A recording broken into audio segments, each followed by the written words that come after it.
Hi, I'm Sean Reynolds from Sportsnet, and this is your daily dose, joined by Mark Spector. Both Mark and I on other sides of this Oilers-Jets rivalry. In game one, going to the Winnipeg Jets. Mark, did the Jets find a way to slow down Connor McDavid, and is it sustainable? Well, they did, and I'm going to throw Leon Draisaitl in there too. You're talking about the two leading scorers in the National Hockey League that both went pointless last night in a game where fourth-line center Nate Thompson had 2 points. So, yes, the Jets found a way to shut those guys down for one night in a row. The story on these guys is that's the seventh time this season, so seventh in 57 games, that they've both gone pointless in the same game.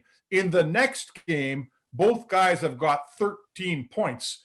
So, it's not unheard of. It's not unheard of to shut those two guys down for a game. The blueprint on McDavid is clear. Slow him down the neutral zone. Don't forecheck too hard. Everybody stays close together so there's back pressure, and then the defense could stand up. Winnipeg did that to a T.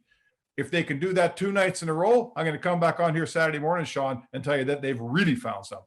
So one thing I found was interesting was the depth angle of this. All season, it was supposed to be the Winnipeg Jets who were supposed to have the depth, exercise that depth, and that was going to get them past. They got that last night. A guy by the name of Dominic Toninato, and you mentioned it, the fourth line absolutely buzzing.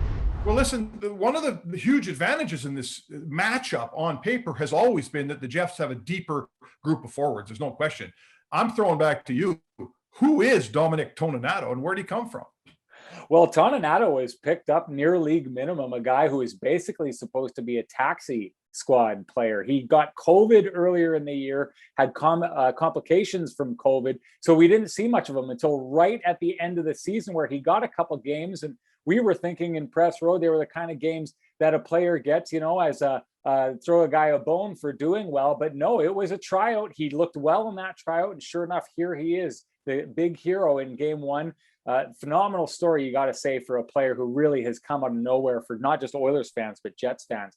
I got to get to the blueprint, though. The Winnipeg Jets head coach, Paul Maurice, talked about the blueprint, said off the rush chances were going to disappear, said goals needed to come from right in tight in front of the net. Teams needed to play tight 5-on-5. The Jets reached their blueprint in game one. That's why they won. Does Dave Tippett have a blueprint that he can counter with?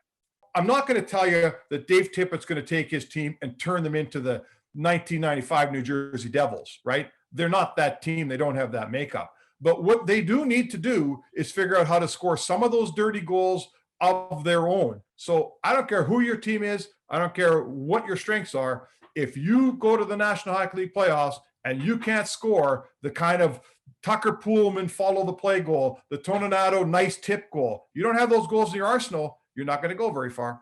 Well, give the Jets credit. They were very timely last night, had lost 6 games straight against the Edmonton Oilers heading into the playoffs.